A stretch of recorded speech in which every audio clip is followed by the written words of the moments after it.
Ignite Olympic spirit wherever it goes and stir up excitement for the upcoming Beijing Summer Games.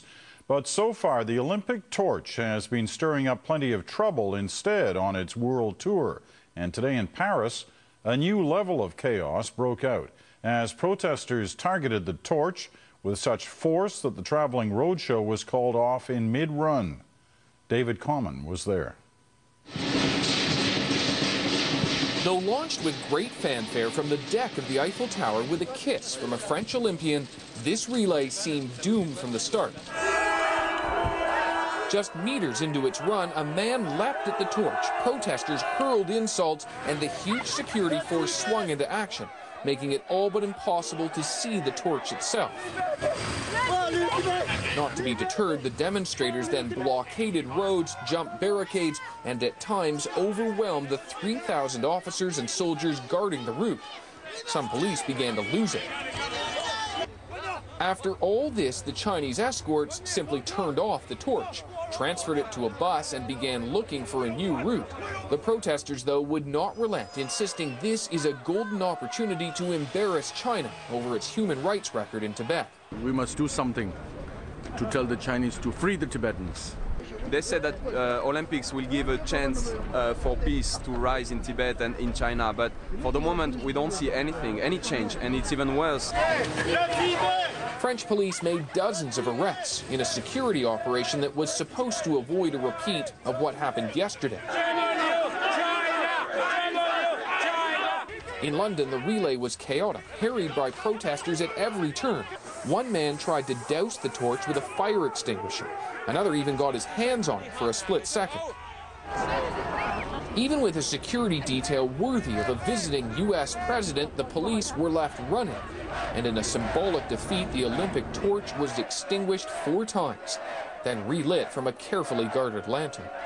But it's not just protesters out on the streets of Paris. There are many Chinese celebrating the arrival of the torch in France's capital city. When those two sides have got together, there has been tension and sporadic incidents of violence.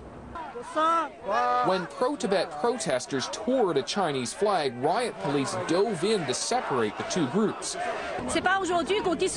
Tibet is not the issue, said this pro-China woman. We're here to welcome the flame. We shouldn't mix the two issues. Even Paris's mayor hung a sign from City Hall insisting the city stands for human rights, a not-so-subtle message.